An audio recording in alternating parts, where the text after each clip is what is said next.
Hello, hello, hello, everyone. So today is my day 3 of my heart core for 24. So for 24 days, I have committed to heartfelt, heart-centered, heart core conversations. And today I wanted to talk about my day in the last 24 hours and what it feels like to me, because it's my truth and it's coming from my heart. And it's like when you start to share your innermost soul, you feel soul naked. I saw that on a picture. I will post it on a post, but it said soul naked. And I was like, wow, that's exactly what it feels like. When you share your heart to close friends or family, then you feel pretty safe and protected, right? Because you know that no matter what you say, they've got your back. But when you start to share your heart and your innermost thoughts with Facebook, then it feels vulnerable. It's like walking into a party with no clothes on, because you feel like, you stand a pretty good chance of judgment. What if someone doesn't like my thoughts? What if someone doesn't feel my heart in my message? And it all boils down to the reason I'm doing this 24 days of live in the first place. It's me getting comfortable with stepping into my confidence. I am so improved in that area in so many ways from the last decade. But the last 24 hours have really opened up my eyes to where some of my weaknesses are in that area. And for example, I don't know, I had these really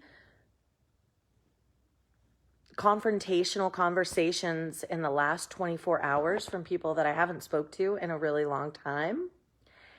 And I wanted to retreat. I really wanted to run away and be quiet again. I'm like, see, this is what happens when you speak your mind and you tell people how you feel, and then I am not emotionally ready for that kind of confrontation. So I cried, and I almost retreated, and then I realized that that's the flip side of showing up. That's the flip side of authenticity. That's the flip side of sharing your heart, and it's okay.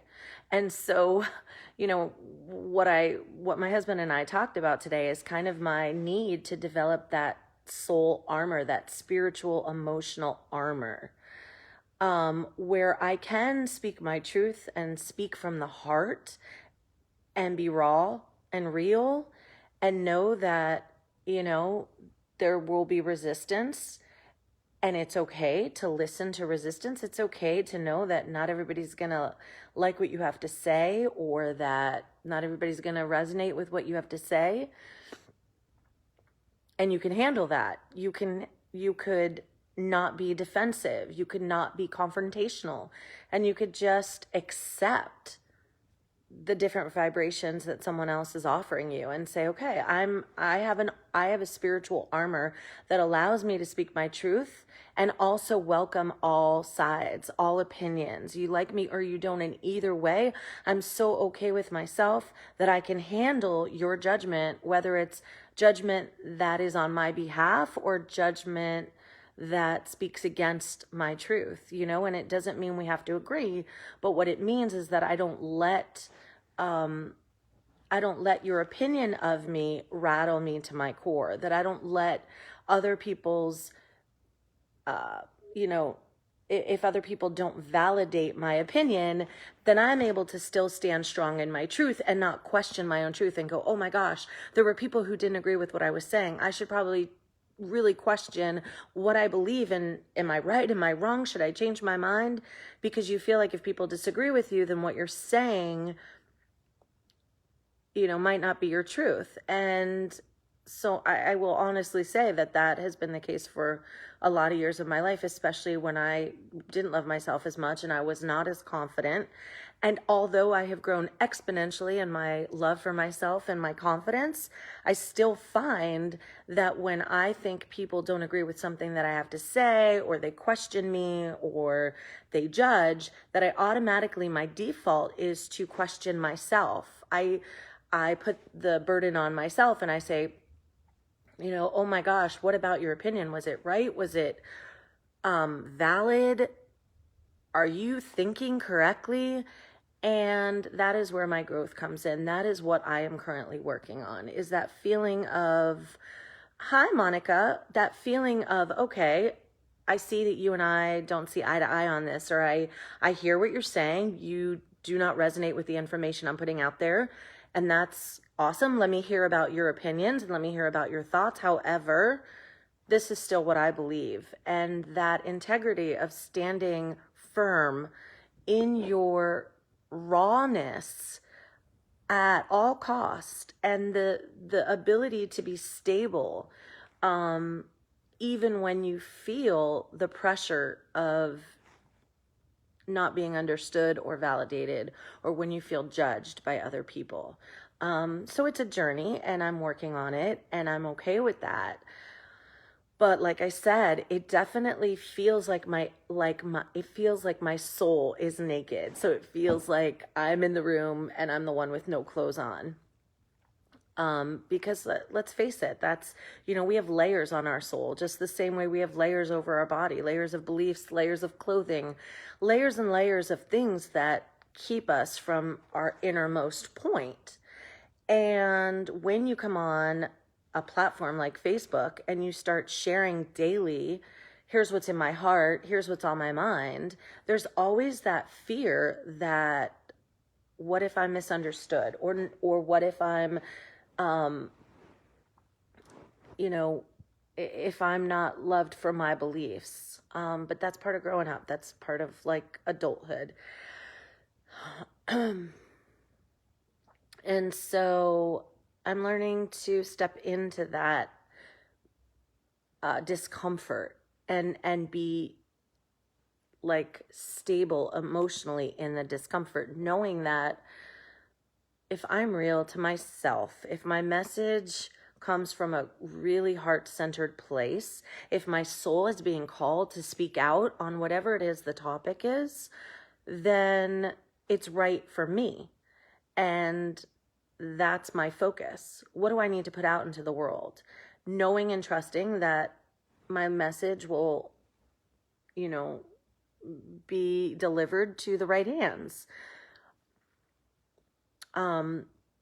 It's just ironic that within the 48 hours of doing 2 back-to-back lives, 2 people from my past came up and brought up issues from literally a decade ago. And I thought, oh my gosh, does this have anything to do with each other? Like, why is it that I was so resistant to being more honest and real and vulnerable on my post? And then as soon as I did that, just simultaneously, people from my past popped up and brought up shit that I had to deal with 10 years ago. And I think that it is for me to be in spiritual training. It is part of showing your light, is also facing your dark, right? Also saying, okay, who are you today? Who were you yesterday? Who will you be tomorrow? And all of that is a package deal, and being able to say, I'm stepping into this version of myself where I'm growing and expanding and ascending. And in order to do that, I can't just say, well, I'm a new person now, and I don't want to deal with anything before this kind of awakening of my soul.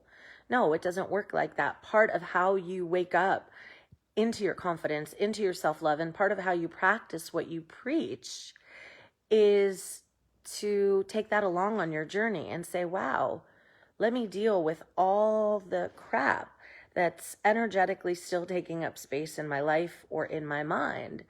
Let me deal with it, purge it, release it, because only then am I going to be able to truly have my energy match my message. You know, if you say something, I did a meditation this morning with Joe Dispenza, and he's like a rock star. I'm obsessed with him. But he talked about how when you feel something during your meditation, he said your body doesn't know the difference between perceived and real. So if you are in a meditative state and you're feeling the emotion of what it's like to be full of health or full of wealth and abundance, your body, Lisa, hi! Your body doesn't know the difference, right? It just believes it's real because it can't differentiate. So if you're speaking a message of, I love myself and I'm abundant and I've grown so much in the last 10 years and life has looked so different, but yet there's these parts of you you're leaving behind, you know, there's these parts of you where it scares you to be real and raw and vulnerable because you're still afraid of judgment. Are you really as much in a self-love state as you claim to be? And that's where I wanted to challenge myself. You know, yes, the dialogue in my head is way kinder today than it was 3 years ago, 4 years ago, a decade ago. And I've grown and learned so much. I've upped the way in which I show up. I've really made great strides in committing to the things that make me happy. I've committed to making better boundary choices in my life. I've committed to putting myself first and allowing that to be a way that I show up the best version of myself for my children. So I've made great strides in a lot of areas, but at the same time, if I'm still hesitant to go live each day because I'm so worried about judgment of my soul, then I haven't fully embodied myself because I'm still considering validation of others in my perception of myself. I'm still making my worth and value contingent upon the beliefs that others have of me. And I'm not saying you shouldn't care what anybody thinks of you. It's okay to take it as food for thought. It's okay to say, wow, I wonder if there's any, you know, we're all reflections of each other. So yes, if someone has resistance to me, then that shows me an area where I'm resistant to myself. But the only way I'm going to know that is if I show up. The only way I'm going to know that is if I speak my truth. Because by hiding behind my limiting beliefs, by hiding so that no one could negatively judge me, I get no answers. I get no honesty. I just get to live in my perceived reality where I'm like, everybody loves me. It's all okay. Everybody loves me. It's all okay.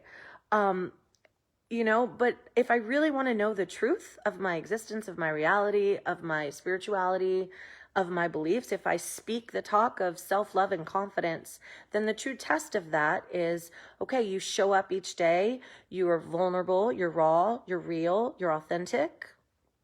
And then you see how that goes in the world, but you don't hide behind and protect yourself, you know, by hiding. That's not protection. And so I'm trying to make it all tie together, but that picture and the picture saying soul naked really spoke to me because my commitment to go live for 24 days, each time, you know, I'm at 10 o'clock tonight. I was almost at midnight last night.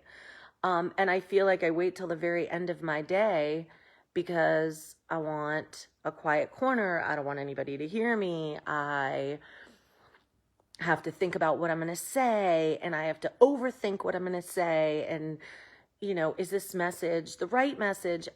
Which defeats the point of a hardcore message, because if it comes from your heart, it's not rehearsed. If it comes from your heart, it's just your feelings of the day. And you may scroll by and say, well, I don't feel that. And that's cool, you know, and that's where I am, that learning that we each connect to what we need to connect to in that moment, in that day, based on on what we're going through in our lives. And that's what makes this web of life so interesting and beautiful, is that each of us are going through our journeys and we're in different places on that journey. So we meet up with each other when we're energetically matched in that moment in time and space.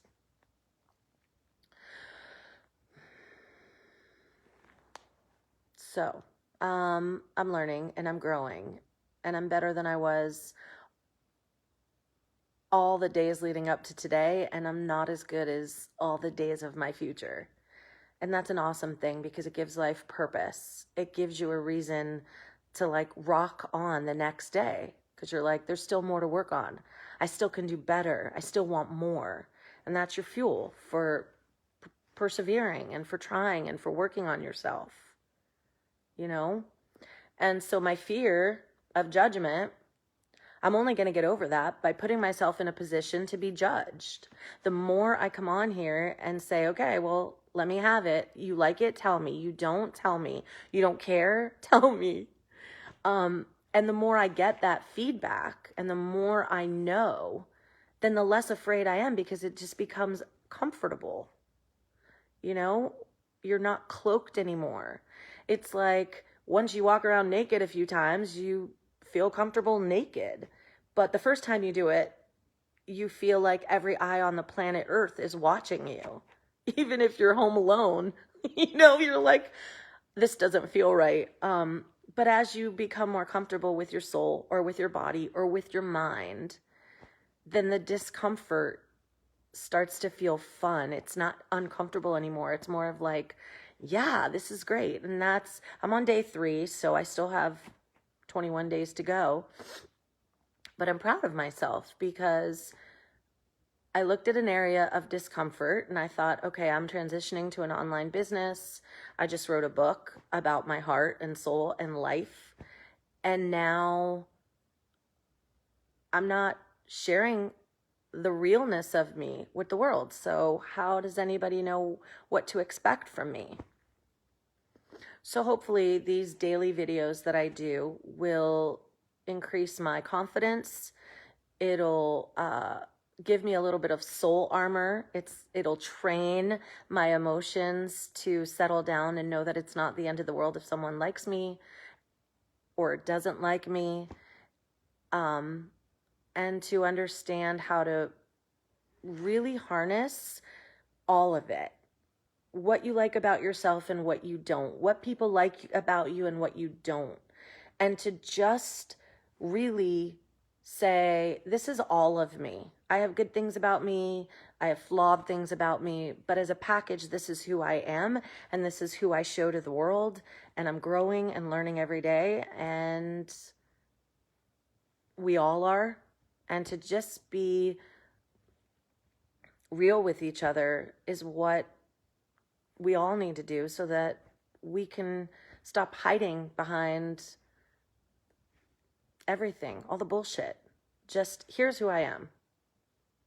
And I just think that if I could do that in my own bubble, then I've done a good thing, and I could go to bed feeling like I've accomplished something hard. Not just what was safe, not just what I knew, not just what I was good at, but like, how could I work on the things I'm not good at? How could I challenge the beliefs that are limiting my life? Because it's so easy to work on your talents. You know, if you're a wonderful guitar player and you play the guitar, that's great, but you're already good. So the real growth comes from what scares me, what am I not good at, what needs my attention, where do I need to grow, and then give credence to those things throughout your day. Really make time for them. And so for me, it was, how do I increase my fear of how do I increase my ability to deal with the fear of judgment? How do I get better at that? And the way I got better at that, or the way I am getting better, because I'm nowhere near where I need to be yet, but it's like, okay, I'm going to be 100% myself on camera, going out to a bunch of people who know me from different parts of my life. and see what happens. So we'll see what happens. By the time I get to day 24, I'll either be transformed or I'll be rocking in the corner somewhere, like sucking my thumb. I don't know. But if you stop to watch, I thank you. Let me know, comment if you can, if you feel like it. I would love to know what you think of these videos. I'd love to know what it brings up for you, if anything. Whether it's positive or negative, I am open, really open, and I mean it, to hear all sides of it all, of what I'm doing, of what I'm saying. So if you have any input whatsoever, in your kindest words, let's hear it. Okay? I love you guys, and I'll see you tomorrow. Have a great evening. Have a great holiday weekend. And I hope you are all doing really, really well in life. So I'll talk to you tomorrow. Bye, everybody.